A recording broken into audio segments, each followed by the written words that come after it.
चलिए जानते हैं बिहार के हर जिला, हर क्षेत्र की फटाफट बड़ी खबरों को केवल 10 मिनट में। तो वीडियो को लाइक करके चैनल को सब्सक्राइब जरूर कर दें। बिहार की महिलाओं के लिए नए साल का सबसे बड़ा तोहफा सामने आया है। अब 18 जनवरी से गैस सिलेंडर मात्र 450 रुपए में उपलब्ध होगा, जिससे रसोई के बजट में बड़ी राहत मिलेगी। पैन कार्ड को आधार से लिंक करने की अंतिम चेतावनी जारी कर दी गई है। यदि 20 जनवरी तक यह प्रक्रिया पूरी नहीं हुई तो आपका बैंक खाता अस्थायी रूप से बंद किया जा सकता है।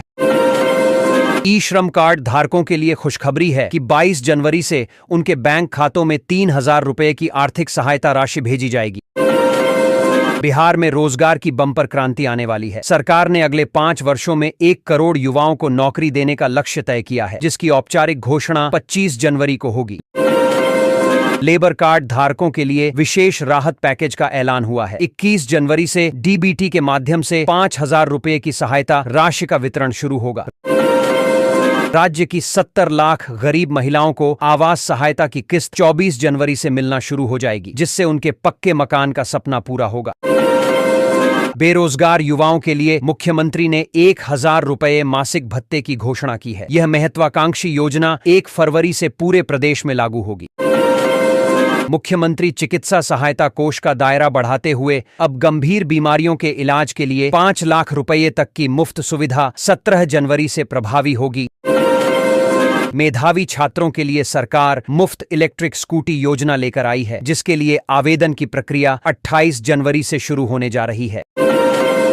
मुद्रा योजना के तहत अब स्वरोजगार के लिए 5 लाख रुपए तक का ऋण आसान शर्तों पर मिलेगा। 20 जनवरी से सभी बैंक आवेदन स्वीकार करेंगे। बिहार के इंफ्रास्ट्रक्चर को नई गति देने के लिए 27 जनवरी को गांव से जिला मुख्यालय तक 4 लेन सड़कों के निर्माण हेतु बड़ा फंड जारी किया जाएगा। जमीन के दाखिल खारिज की जटिल प्रक्रिया अब इतिहास बनने वाली है। 23 जनवरी से नया डिजिटल सिस्टम लागू होगा, जिससे 15 दिनों में सारा काम पूरा होगा। सहारा इंडिया के निवेशकों के लिए राहत भरी खबर है। 20 जनवरी से भुगतान की प्रक्रिया में तेजी लाई जाएगी, ताकि लोगों का फंसा हुआ पैसा सुरक्षित लौट सके। बिहार पुलिस और शिक्षा विभाग में 1 लाख से अधिक नई सरकारी भर्तियों की तैयारी है। नए साल में युवाओं के लिए नौकरी के अवसर बढ़ेंगे। सोने और चांदी की कीमतों ने सर्राफा बाजार में नया रिकॉर्ड बनाया है। निवेशकों की बढ़ती दिलचस्पी से कीमतों में लगातार उछाल देखा जा रहा है। प्रधानमंत्री आवास योजना ग्रामीण की नई प्रतीक्षा सूची इसी महीने सार्वजनिक होगी, जिससे हजारों बेघर परिवारों को अपना घर मिल सकेगा। शिक्षा व्यवस्था को मजबूत करने के लिए 400 शिक्षकों और 6000 पुस्तकालय सहायकों की भर्ती का रोस्टर क्लियरेंस अंतिम चरण में है। 10वीं और 12वीं पास मेधावी छात्रों के लिए फ्री टैबलेट योजना की नई सूची जारी हो गई है। चयनित विद्यार्थियों के चेहरों पर खुशी लौट आई है। शिक्षा विभाग ने सरकारी स्कूलों के बच्चों के लिए बैग, किताब और 2000 रुपए की प्रोत्साहन राशि का वितरण 22 जनवरी से करने का निर्णय लिया है। किसानों के लिए खेती अब और भी सस्ती होगी, क्योंकि सरकार सोलर पंप की स्थापना पर 95% तक की भारी सब्सिडी दे रही है। बिहार के ग्रामीण इलाकों में स्वास्थ्य सुविधाओं को बेहतर करने के लिए 500 नए स्वास्थ्य उपकेंद्र खोले जाएंगे, जहां 24 घंटे इलाज मिलेगा। स्वच्छ भारत मिशन के तहत अब नए शौचालयों के निर्माण पर 15,000 रुपए की राशि सीधे लाभुकों के खातों में भेजी जाएगी। राज्य सरकार आम उपभोक्ताओं को 250 यूनिट तक मुफ्त बिजली देने के प्रस्ताव पर गंभीर मंथन कर रही है। जल्द ही इस पर अंतिम फैसला संभव है। वृद्ध और विधवा पेंशन की राशि बढ़ाकर 8000 रुपए करने पर विचार किया जा रहा है, ताकि बुजुर्ग सम्मानजनक जीवन जी सके। कन्या उत्थान योजना के अंतर्गत बेटियों के सुरक्षित भविष्य के लिए उनके नाम पर 1.5 लाख रुपए जमा कराने का सुनहरा अवसर सरकार दे रही है। राशन कार्ड बनवाने के लिए अब दफ्तरों के चक्कर नहीं लगाने होंगे। पंचायत स्तर पर 19 जनवरी से विशेष कैंप लगाकर ऑनलाइन आवेदन लिए जाएंगे। ई श्रम कार्ड धारकों को राज्य सरकार अपनी ओर से 6000 रुपए की अतिरिक्त वार्षिक सहायता देने की योजना पर काम कर रही है। बिहार बोर्ड ने मैट्रिक और इंटर परीक्षा की समय सारणी घोषित कर दी है। साथ ही डमी एडमिट कार्ड में सुधार के लिए 18 जनवरी तक का समय दिया है। खाद्य सुरक्षा को देखते हुए राशन कार्ड धारकों को ई-केवाईसी कराने की आखिरी चेतावनी दी गई है। ऐसा न करने पर राशन मिलना बंद हो सकता है। बिहार में मखाना को ग्लोबल ब्रांड बनाने के लिए 18 जनवरी को 100 करोड़ रुपए का विशेष पैकेज जारी किया जाएगा। हर पंचायत में भव्य कन्या विवाह मंडप का निर्माण 27 जनवरी से शुरू होगा, जिससे गरीब परिवारों की बेटियों की शादी में सुविधा होगी। परिवहन विभाग ने महिला सुरक्षा और रोजगार को ध्यान में रखते हुए जीविका दीदियों को बस कंडक्टर के रूप में नियुक्त करने का निर्णय लिया है। बिहार के वैशाली और आरा जिलों को नए साल में मेडिकल कॉलेज की सौगात मिलेगी, जिसकी औपचारिक घोषणा 25 जनवरी को की जाएगी। पेट्रोल और डीजल की कीमतों में वैट कटौती के जरिए 5 रुपए तक की राहत देने की तैयारी 18 जनवरी से लागू हो सकती है। सरकारी स्कूलों के मास्टर अब साइबर सुरक्षा और एआई विशेषज्ञ बनेंगे। इसके लिए शिक्षकों का विशेष प्रशिक्षण सत्र आयोजित किया जा रहा है। अवैध कब्जे और भू माफियाओं के खिलाफ प्रशासन का बुलडोजर अभियान 16 जनवरी से और तेज किया जाएगा। सोमनाथ मंदिर पर महमूद गजनवी के आक्रमण के 1000 वर्ष पूरे होने पर प्रधानमंत्री नरेंद्र मोदी ने एक भावुक ब्लॉग लिखा है, जिसमें उन्होंने इसे भारत के स्वाभिमान और अदम्य आत्मा का प्रतीक बताया है। प्रधानमंत्री मोदी 11 जनवरी को सोमनाथ का दौरा करेंगे। उन्होंने कहा कि विदेशी आक्रांताओं ने भले मंदिर को तोड़ने की कोशिश की हो, लेकिन सोमनाथ की आस्था सदैव अडिग रही है। आंध्र प्रदेश में ओएनजीसी के एक तेल कुएं से भीषण गैस रिसाव की घटना सामने आई है। धमाकों के साथ लगी आग के कारण 3 गांव खाली कराकर हाई अलर्ट जारी किया गया है।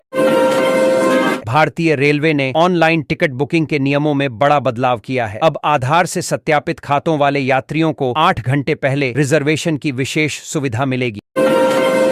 रेलवे स्टेशनों पर अब यात्रियों को ट्रेनों की जानकारी के लिए पूछताछ केंद्र नहीं जाना होगा। आईपीआईएस तकनीक से मोबाइल और स्क्रीन पर ही सटीक अपडेट मिलेंगे।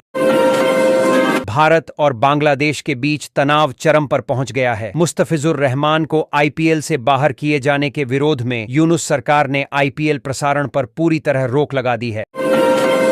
अमेरिकी राष्ट्रपति डोनाल्ड ट्रंप ने रूसी तेल खरीद को लेकर भारत को फिर चेतावनी दी है। उन्होंने कहा कि यदि भारत ने खरीद बंद नहीं की तो भारी टैरिफ लगाया जाएगा।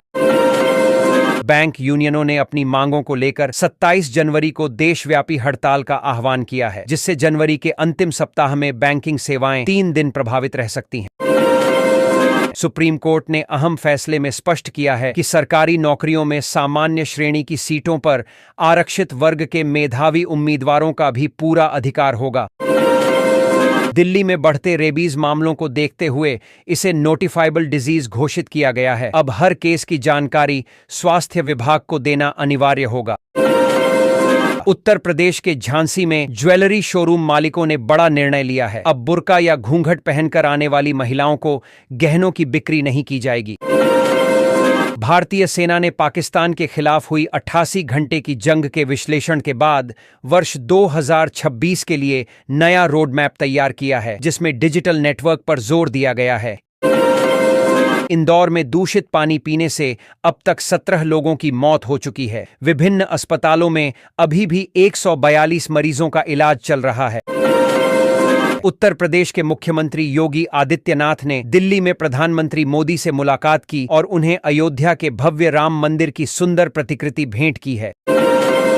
वैज्ञानिकों ने रोबोट के लिए इंसानों जैसी कृत्रिम त्वचा विकसित की है, जिससे अब रोबोट को चोट लगने पर दर्द का एहसास होगा और वे हाथ पीछे खींच सकेंगे।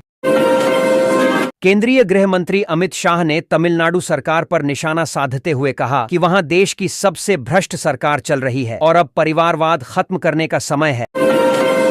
उत्तर प्रदेश के संभल में पुलिस ने बिजली चोरी के बड़े नेटवर्क का खुलासा किया है, जहां जमीन के नीचे मिनी पावर स्टेशन बनाकर 60 घरों को बिजली दी जा रही थी।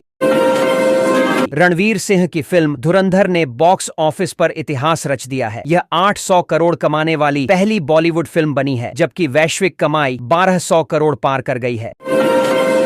भारतीय तटरक्षक बल में नया स्वदेशी प्रदूषण नियंत्रण पोत समुद्र प्रताप शामिल हो गया है। रक्षा मंत्री राजनाथ सिंह ने इसे कमीशन कर समुद्री सुरक्षा मजबूत की है। उत्तर भारत में कड़ाके की ठंड और कोहरे का कहर जारी है। मध्य प्रदेश के 18 जिलों में स्कूल बंद किए गए हैं, जबकि माउंट आबू में पारा 0 डिग्री तक पहुंच गया है। समाजवादी पार्टी ने वर्ष 2027 के चुनाव को लेकर पीडीए पंचांग लॉन्च किया है, जिसके जरिए कार्यकर्ता घर घर जाकर महापुरुषों के विचार फैलाएंगे। दिल्ली के भूजल में यूरेनियम की मात्रा तय सीमा से अधिक पाई गई है। विशेषज्ञों ने इसे साइलेंट हेल्थ इमरजेंसी बताते हुए गंभीर चेतावनी जारी की है। योगी सरकार ने पुलिस भर्ती की तैयारी कर रहे युवाओं को बड़ी राहत दी है। अब आरक्षी और जेल वार्डर के 32,679 पदों पर आयु सीमा में छूट मिलेगी। बिहार चुनाव में हार के बाद आरजेडी एक्शन मोड में आ गई है। तेजस्वी यादव के नेतृत्व में 1 महीने के भीतर 315 नए पदाधिकारियों की नियुक्ति होगी। ब्रिटिश सांसद बॉब ब्लैकमैन ने भारत का समर्थन करते हुए कहा है कि पीओके समेत पूरा जम्मू कश्मीर भारत का हिस्सा होना चाहिए और ब्रिटेन को भारत के साथ खड़ा रहना चाहिए। बिहार में बिजली व्यवस्था की निगरानी अब सीधे मुख्यमंत्री कार्यालय से की जाएगी। गुणवत्तापूर्ण सेवाओं के लिए अधिकारियों की जवाबदेही तय करने के निर्देश दिए गए हैं। आगरा के पास चंडीगढ़ की तर्ज पर एक नया आधुनिक शहर बसाया जाएगा। न्यू आगरा प्लान को अथॉरिटी की मंजूरी मिल गई है और प्रस्ताव सरकार को भेजा जाएगा। छत्तीसगढ़ की राजधानी रायपुर में बढ़ते अपराधों को लेकर राजनीति तेज हो गई है। विपक्ष ने सरकार को घेरा है, जबकि सत्ता पक्ष ने आरोपों को निराधार बताया है। हिमाचल प्रदेश में सेब खरीद योजना में बड़े घोटाले की आशंका पर जांच शुरू कर दी गई है। एचपीएमसी के दस्तावेजों की गहन क्रॉस चेकिंग की जाएगी। मोहम्मद शमी को निर्वाचन आयोग ने नोटिस जारी किया है। उनके एसआईआर फॉर्म में पाई गई विसंगतियों को लेकर उनसे जवाब तलब किया गया है। डेरा प्रमुख राम रहीम 15वीं बार जेल से बाहर आया है। उसे सुनारिया जेल से खड़ी सुरक्षा के बीच सिरसा डेरा ले जाया गया है। महाराष्ट्र के संभाजी नगर में 599 रुपये की साड़ी की खबर पर ऐसी भीड़ जुटी कि भगदड़ मच गई, जिसमें 3 महिलाएं बेहोश हो गईं। उत्तराखंड के लखुड़ियार गुफा की हजारों साल पुरानी आदिमानव कालीन पेंटिंग पर्यटकों की लापरवाही से खतरे में है। सरकार ने संरक्षण योजना बनाई है। हरियाणा के कबड्डी खिलाड़ी करण मलिक ने 100 फीट ऊंची पानी की टंकी से पाइप के सहारे उल्टा उतरकर सबको चौंका दिया है। सोशल मीडिया पर चर्चा तेज है। केरल के सबरीमाला मंदिर से 6 करोड़ रुपए के सोने के आभूषण गायब होने का मामला गंभीर हो गया है। जांच में इसरो के वैज्ञानिकों की मदद ली जा रही है। दिल्ली सरकार ने अंत्योदय अन्न योजना कार्ड धारकों को मार्च 2027 तक मुफ्त चीनी देने का ऐतिहासिक फैसला किया है, जिससे लाखों गरीब लाभान्वित होंगे।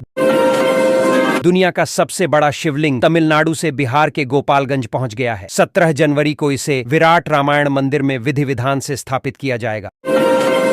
गणतंत्र दिवस परेड के लिए रक्षा मंत्रालय ने टिकटों की बिक्री शुरू कर दी है। इस बार कर्तव्य पथ पर 2 कूबड़ वाले ऊंटों का विशेष दस्ता भी शामिल होगा। इंदौर के बाद अब गांधीनगर में भी पाइपलाइन लीकेज से 104 बच्चे बीमार हो गए हैं। अस्पतालों में विशेष वार्ड बनाकर इलाज किया जा रहा है।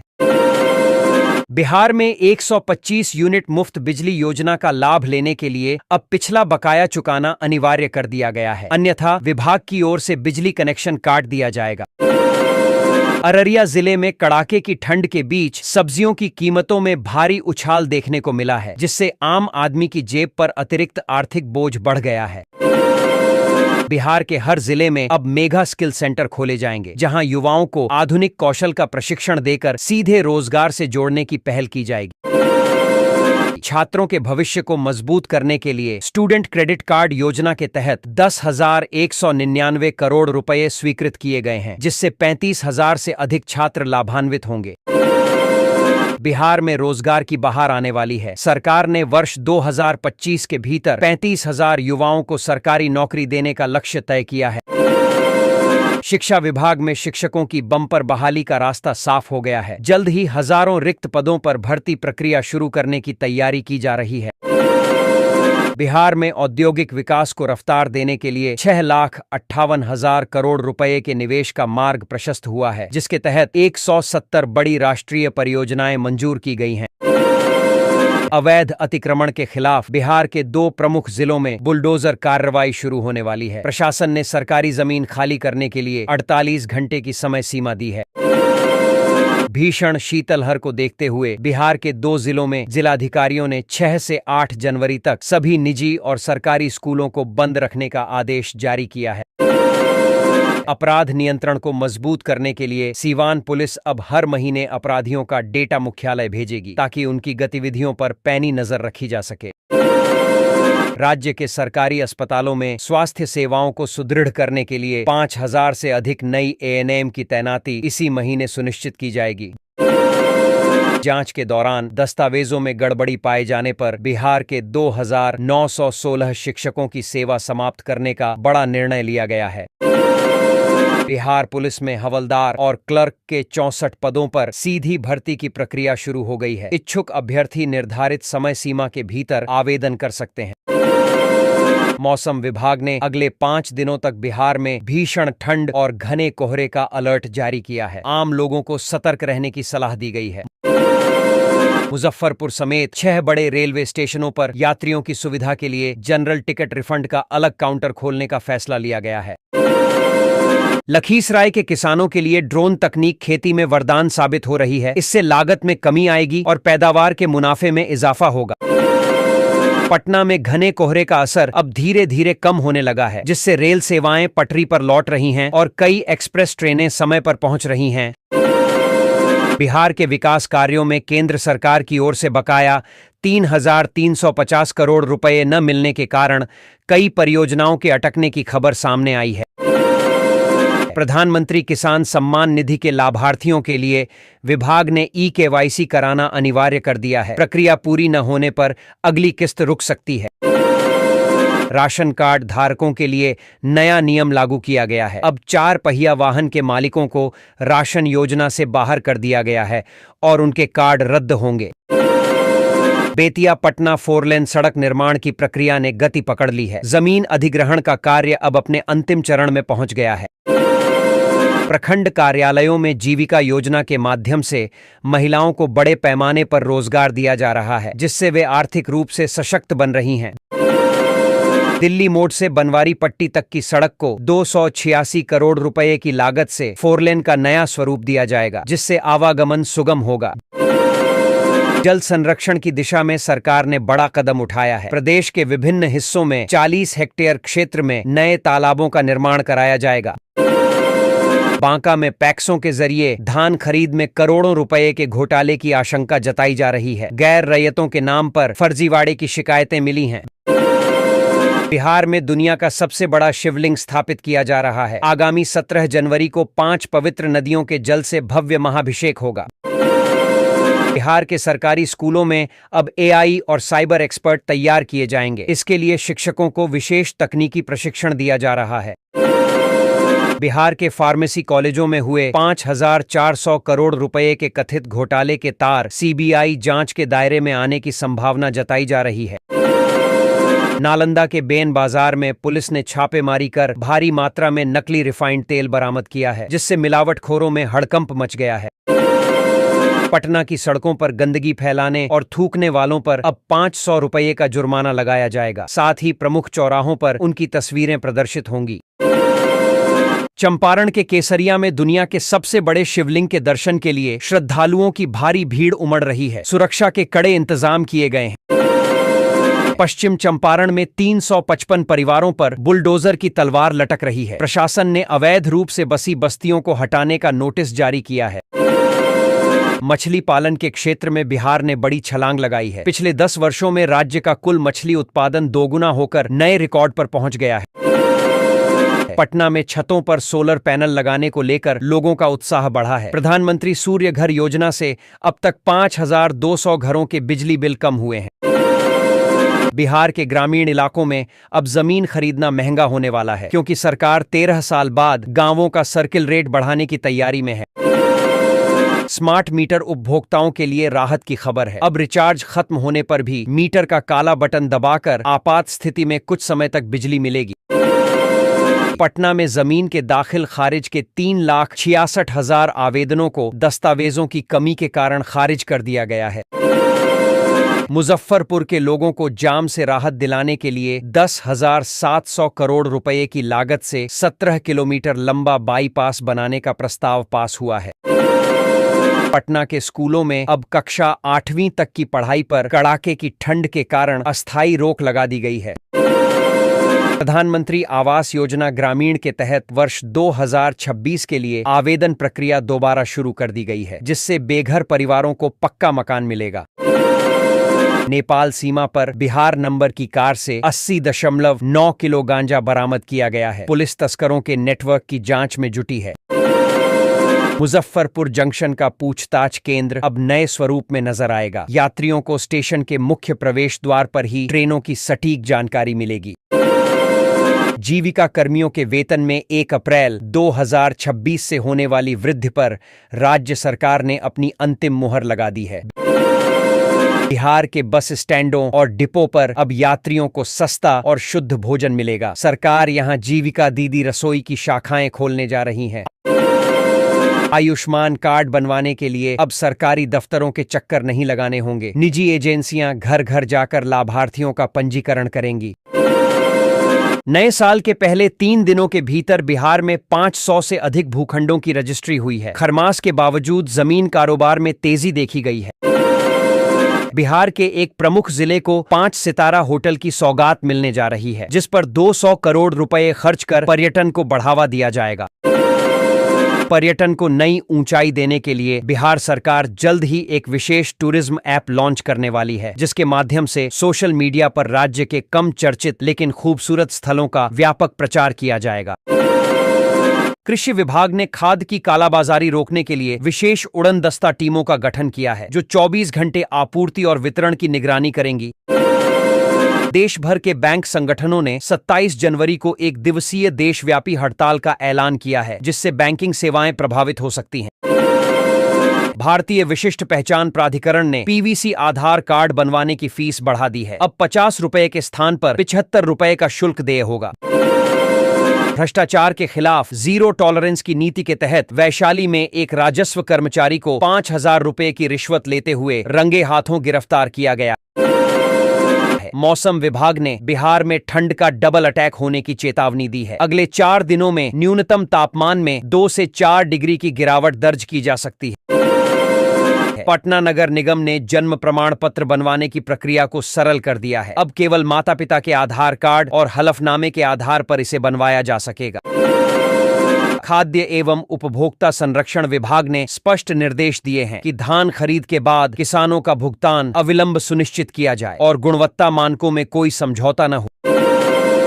राज्य के 91 डॉक्टर भीमराव अंबेडकर आवासीय विद्यालयों में नए सत्र के लिए नामांकन प्रक्रिया शुरू हो गई है। छात्र 5 फरवरी तक आवेदन कर सकते हैं। इतिहास के झरोखों से देखें तो आज ही के दिन हिंदी फिल्मों की प्रसिद्ध अभिनेत्री बिपाशा बसु और रीना रॉय का जन्म हुआ था। भारतीय सेना ने स्पष्ट किया है कि अग्निवीर योजना के 4 साल के कार्यकाल के दौरान जवानों का अविवाहित रहना अनिवार्य होगा। नियम टूटने पर वे परमानेंट सेवा के लिए अयोग्य होंगे। आरबीआई ने बैंक खातों में पड़े लावारिस पैसों का पता लगाने के लिए उद्गम पोर्टल लॉन्च किया है, जहां लोग अपने पुराने बैंक खातों की जानकारी प्राप्त कर सकते हैं। शेयर बाजार के निवेशकों के लिए आज बजाज हाउसिंग फाइनेंस का काउंटर खास चर्चा का केंद्र बना रहा, जहां विशेषज्ञों ने कंपनी के भविष्य और मौजूदा मोमेंटम को लेकर अपनी अहम राय साझा की है। सप्ताह के अंत में आए बिजनेस अपडेट के बाद बजाज हाउसिंग फाइनेंस के शेयरों में हलचल देखी गई है। जानकारों का मानना है कि कंपनी ने अच्छी ग्रोथ दिखाई है, लेकिन यह फिलहाल बाजार के लिए कोई बड़ा गेम चेंजर साबित नहीं हुआ है। बाजार विश्लेषकों के अनुसार आने वाले दिनों में स्टॉक में 102 रुपये से लेकर 104 रुपये तक का हल्का मोमेंटम देखने को मिल सकता है। हालांकि किसी बड़े उछाल के लिए अभी और इंतजार करना होगा। हाउसिंग फाइनेंस सेक्टर में वर्ष 2025 की पहली छमाही के दौरान सुस्त माहौल देखा गया था, लेकिन अब रियलिटी इंडेक्स में आई तेजी और एनबीसीसी को मिल रहे बड़े ऑर्डर्स से इस सेक्टर में नई जान लौटने की उम्मीद जताई जा रही है। रियल एस्टेट मार्केट में कीमतों के स्थिर होने का इंतजार कर रहे खरीदार अब धीरे धीरे वापस लौट रहे हैं, जिससे बजाज हाउसिंग फाइनेंस जैसी कंपनियों के कारोबार में आगे चलकर सामान्य रफ्तार लौटने की संभावना जताई जा रही है। कंपनी के ताजा आंकड़ों के मुताबिक पिछले वर्ष की इसी अवधि में जहां 12,571 करोड़ रुपए का डिसबर्समेंट था, वह अब बढ़कर 16,535 करोड़ रुपए तक पहुंच गया है। AUM यानी एसेट अंडर मैनेजमेंट में बढ़ोतरी के बावजूद बाजार की उम्मीदें इससे कहीं ज्यादा थीं। यही वजह है कि रियल एस्टेट मार्केट के फ्रेम में अभी वह अपेक्षित तेजी नजर नहीं आ रही है। विशेषज्ञों का अनुमान है कि वर्ष 2026 में जब संपत्तियों की कीमतें पूरी तरह स्थिर हो जाएंगी, तब हाउसिंग फाइनेंस से जुड़े शेयरों में एक बार फिर बड़ा अपमूव या तेजी का दौर देखने को मिलेगा। स्टॉक मार्केट के जानकारों का कहना है कि जब यह शेयर 112 रुपए के स्तर के ऊपर मजबूती के साथ टिकने लगेगा, तभी इसमें वह बड़ा टर्न अराउंड या ब्रेकआउट आएगा जिसका निवेशक लंबे समय से इंतजार कर रहे हैं। फिलहाल कंपनी के फंडामेंटल्स मजबूत बने हुए हैं, लेकिन निवेशकों को सलाह दी गई है कि वे अगले 1 से 2 तिमाही के बिजनेस मोमेंटम पर कड़ी नजर रखें, तभी कोई बड़ा निवेश का फैसला लें।